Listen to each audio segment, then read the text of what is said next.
결혼식 당일 아침, 나는 거울 앞에 서서 하얀 드레스를 입고 있었다. 그런데 갑자기 문이 열리며 시어머니가 들어오더니 내 목에 칼을 들이대는 척하며 속삭였다. 내가 그날 운전한 게 아니라는 걸 알면 우리 집안이 어떻게 될지 상상해봐. 그 순간 모든 게 무너졌다. 나는 세상에서 가장 사랑하는 남자와 결혼하려 했는데 그 남자의 어머니가 내 인생을 송두리째 뒤집어버린 비밀을 폭로한 거였다. 그리고 나는 복수를 결심했다. 하지만 그 복수는 나 자신을 파괴할지도 모른다는 걸 이미 알고 있었다. 나는 지은이었다. 서울의 번잡한 강남에서 작은 마케팅 회사에서 일하는 평범한 28살 여성. 대학 시절 나는 꿈 많던 소녀였다. 하지만 그날 그 사고 이후로 내 삶은 영원히 변했다. 2년 전 나는 민호와의 첫 데이트를 마치고 집으로 가는 길이었다. 민호는 재벌 3세, 그의 가족은 한국에서 손꼽히는 제약회사 한성그룹을 이끌었다. 그는 완벽했다. 부드러운 미소, 날카로운 눈빛, 그리고 나를 향한 끝없는 애정. 그날 밤, 우리는 그의 스포츠카를 타고 한강을 따라 달렸다. 술기운에 취해 웃고 떠들던 중 갑자기 앞차가 급정거했다. 민호가 핸들을 꺾었지만 이미 늦었다. 충돌, 비명, 그리고 어둠. 깨어났을 때 나는 병원 침대에 누워 있었다. 머리가 지끈거리고 다리가 부은 채로. 경찰이 왔다. 당신이 운전했나요? 나는 고개를 끄덕였다. 왜 그랬을까? 민호가 옆에서 속삭였기 때문이다. 지은아, 나한테는 집안일이 있어? 내가 대신하면 내가 다 책임질게. 결혼하자. 나랑 그의 눈에는 공포가 스쳤지만 나는 사랑에 취해 믿었다. 그게 내 인생의 첫 번째 실수였다. 재판은 빠르게 끝났다.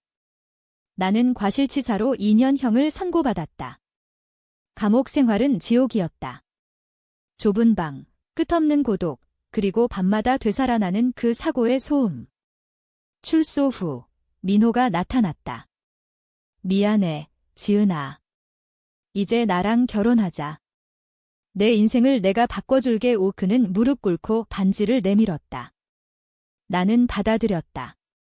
왜냐하면 그게 유일한 구원처럼 느껴졌으니까. 결혼 준비는 꿈 같았다. 한성그룹의 후광 아래 나는 세상의 부러움을 샀다. 웨딩숍에서 드레스를 입을 때 친구들은 분 좋네, 재벌 사돈이잖아 라고 속삭였다. 하지만 시어머니, 박 여사는 달랐다.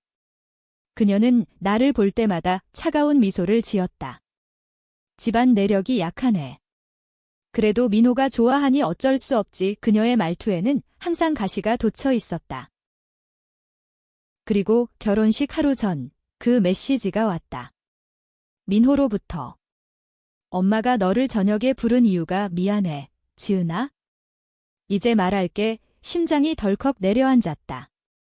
나는 재빨리 옷을 챙겨 한성가, 로 향했다. 서울의 펜트하우스. 그곳은 화려한 샹들리에와 대리석 바닥으로 장식된 궁전 같았다. 시어머니가 나를 기다리고 있었다. 그녀는 와인 잔을 들고 소파에 앉아 있었다. 왔어, 지은 씨. 그녀의 목소리는 부드러웠지만 눈빛은 칼날 같았다. 민호가 왜 그렇게 불안해하는지 궁금하니 나는 고개를 끄덕였다. 그녀는 천천히 일어나더니 서랍에서 낡은 파일을 꺼냈다. 그 안에는 사고 당시의 CCTV 영상과 경찰 보고서가 있었다. 영상을 재생하자 화면에 비친 건 나의 얼굴이 아니었다. 민호가 핸들을 잡고 있었다. 내가 왜 대신 감옥에 갔는지 알아? 그녀가 물었다. 민호가 내 탓으로 돌렸으니까? 우리 집안의 후계자가 범죄자 소리를 들으면 안 되지. 그래서 내가 희생양이 된 거야? 세상이 빙글빙글 돌았다. 나는 소리쳤다. 왜 나한테는 말씀 안 하셨어요? 그녀는 웃었다. 웃음소리가 방 안을 메웠다. 말하면 내가 어떻게 할 줄 알았어? 민호를 미워할 테니까. 그래서 결혼으로 묶어두는 거지? 이제 내 인생은 우리 집안에 얽혀 있어. 도망칠 수 없어. 나는 그 자리를 박차고 나왔다. 비가 쏟아지는 서울거리를 달리며 눈물이 섞인 빗물이 얼굴을 적셨다. 복수. 그 단어가 머릿속을 맴돌았다. 민호, 시어머니, 한성그룹. 그들은 나의 인연을 훔쳤다.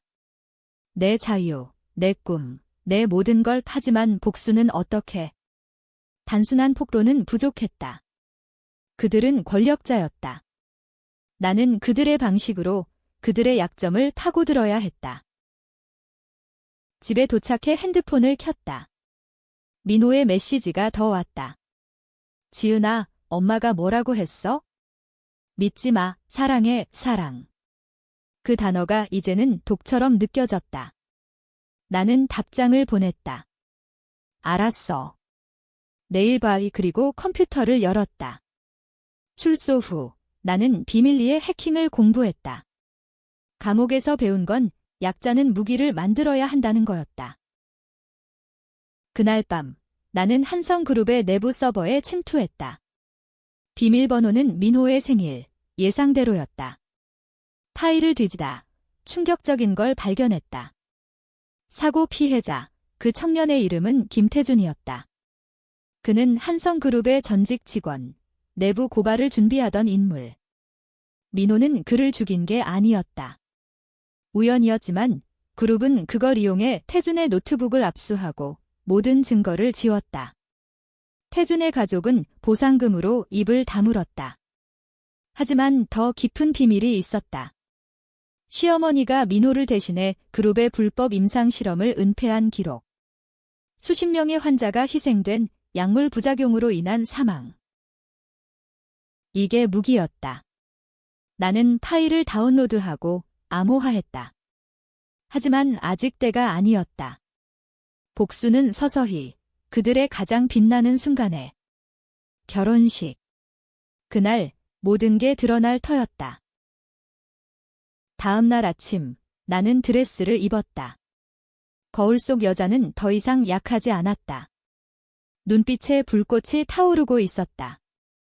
민호가 차를 몰고 왔다. 그는 나를 안으며 속삭였다. 오늘 내가 제일 예뻐. 나는 미소 지었다. 고마워. 오빠의 속으로는 생각했다. 내가 제일 후회할 날이 올 거야. 결혼식장은 한성 호텔의 그랜드 볼룸. 서울의 엘리트들이 모인 곳, 기자들, 재벌들, 정치인들. 나는 민호의 팔을 끼고 입장했다. 플래시가 터지고 박수가 쏟아졌다. 하지만 내 머릿속은 차가웠다. 시어머니가 단상에서 연설했다. 우리 민호와 지은이가 영원한 행복을 누리길. 나는 속으로 중얼거렸다. 영원. 그건 없을 거야. 의식이 시작됐다. 목사가 누구든 반대하는 자 있느냐고 물었다. 그 순간 나는 주머니 속 USB를 쥐었다. 모든 게 시작될 터였다. 하지만 아직 참아야 했다. 복수의 첫걸음은 기다림이었다.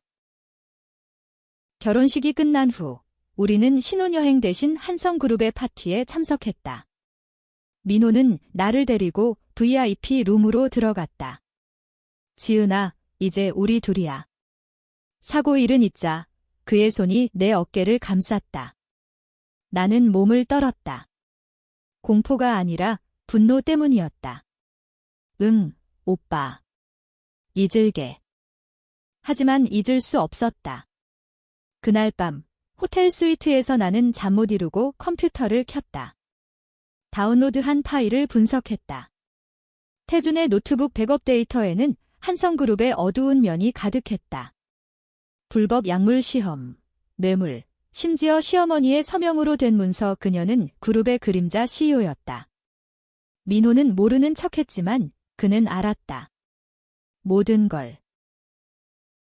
다음 날 나는 태준의 여동생을 찾았다. 그녀의 이름은 김수연. 사고 후 보상금으로 미국으로 갔다는 소문이 돌았다. 나는 소셜미디어를 뒤지고 익명 계정으로 연락했다. 오빠의 진실을 알고 싶으신가요? 그녀의 답장은 빨랐다. 누구세요? 오빠는 자살한 거 아니에요. 자살? 보고서에는 과실치사였다. 또 다른 거짓말. 우리는 비밀리에 만났다. 서울의 작은 카페, 창가 자리에 앉은 수연은 창백했다.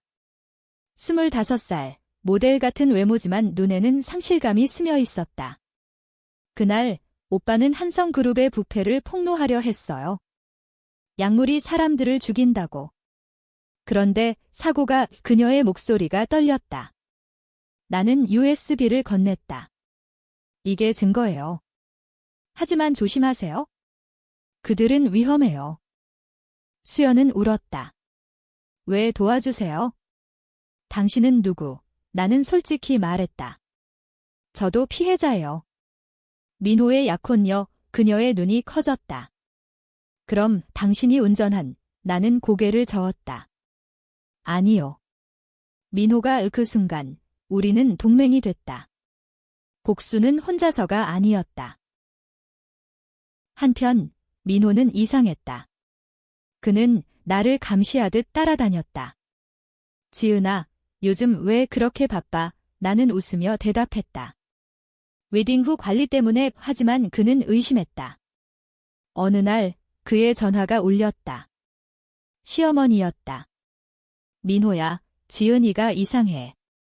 감시해. 나는 문틈으로 들었다. 그들은 나를 두려워했다. 나는 계획을 세웠다. 첫 번째 타겟은 시어머니. 그녀의 약점은 그룹의 불법 실험이었다. 나는 익명으로 언론에 팁을 날렸다. 한성그룹, 치명적 약물 은폐, 제목의 기사가 나왔다. 주가가 5% 하락했다. 시어머니는 분노했다. 파티에서 나를 끌고 가 속삭였다. 내 지디지. 멈춰, 안 그러면 후회할 거야. 나는 미소 지었다. 어머님, 후회는 이미 시작됐어요. 민호는 나를 추궁했다. 지은아, 무슨 일 있어? 나는 눈물을 흘렸다. 연기였다. 오빠, 무서워. 내 가족이 날 미워해. 그는 안아주며 내가 지켜줄게 라고 했다. 하지만 그 밤, 나는 그의 핸드폰을 해킹했다. 메시지 기록, 시어머니와의 대화. 지은이를 처리해. 사고 때처럼 처리. 그 단어가 가슴을 찔렀다. 그들은 나를 죽이려 했다. 공포가 밀려왔다. 하지만 분노가 더 컸다. 나는 수연과 함께 증거를 모았다. 태준의 동료들, 피해자 가족들. 그들은 조용히 모였다. 서울의 지하 모임, 어두운 바에서 우리는 계획했다. 결혼 1주년 파티에서 폭로하자 수연이 말했다. 그때가 가장 빛나니까. 그러나 민호가 먼저 움직였다. 어느 날 그는 나를 데리고 한강으로 갔다. 지은아, 솔직히 말해. 너 사고 기억나? 나는 숨을 죽였다. 기억나 왜? 그는 한숨을 쉬었다. 나였어. 미안해 고백. 드디어. 하지만 그의 다음 말은 충격이었다. 엄마가 강요했어? 내가 대신하면 그룹이 살 수 있다고. 그는 울었다. 진심처럼 보였다. 나는 흔들렸다. 사랑이 다시 피어올랐다. 오빠, 용서할게. 함께 싸우자. 그날 밤, 우리는 사랑을 나눴다. 하지만 아침에 그의 핸드폰에 메시지가 왔다. 시어머니, 민호야, 지은이를 속여. 그녀가 증거를 가졌대. 배신의 연속. 민호는 나를 이용한 거였다. 그는 진짜 반역자였다. 나는 도망쳤다. 수연의 집으로. 이제 끝내야 해. 우리는 기자회견을 준비했다. 하지만 시어머니의 움직임이 빨랐다. 사설 탐정들이 우리를 쫓았다. 서울 거리를 도망치며 나는 생각했다. 복수는 자유를 빼앗는다. 하지만 멈출 수 없었다. 수연의 아파트는 서울 외곽의 낡은 건물이었다. 창밖으로 보이는 네온 사인이 깜빡였다. 우리는 밤새 계획을 세웠다. 기자들 불러. 한성그룹 본사 앞에서 수연의 눈에 불꽃이 타올랐다. 나는 고개를 끄덕였다. 하지만 마음 한구석에 민호의 눈물이 스쳤다. 그는 정말 나쁜 놈일까? 아니면 어머니의 꼭두각시?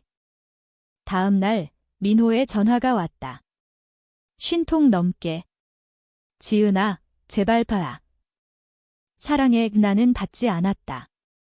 대신 나는 그의 어머니에게 문자를 보냈다. 오늘 오후 3시 한강공원. 혼자 오세요. 아니면 모든 게 공개돼요. 그녀는 왔다. 검은 코트 차림, 얼굴은 창백했다. 뭐 원해? 그녀가 물었다. 나는 USB를 흔들었다. 진실. 왜 나를 희생양으로? 그녀는 앉아서 담배를 피웠다.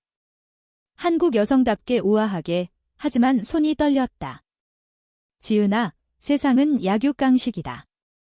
민호는 우리 집안의 미래야. 내가 그냥 불쌍한 소녀였을 뿐. 오, 불쌍. 그 단어가 웃겼다. 태준 씨 가족은요? 그들의 고통은, 그녀는 코웃음 쳤다. 돈으로 해결됐어? 너도 곧 알게 될 거야. 대화는 길어졌다. 그녀는 자신의 이야기를 했다. 젊은 시절 한성그룹의 시집아 남편의 그림자를 바쳤다. 나는 약해. 그래서 강해지려고 했어? 실험. 그건 생존이야. 한국 제약 시장은 전쟁터야의 그녀의 말에는 설득력이 있었다. 나는 동요했다. 그녀도 피해자일까? 하지만 아니. 그녀는 선택했다. 갑자기 민호가 나타났다. 엄마. 지은아, 그는 달려와 나를 끌어안았다. 미안해. 엄마 말 안 들을게. 도망가자. 그의 눈은 간절했다. 나는 밀어냈다.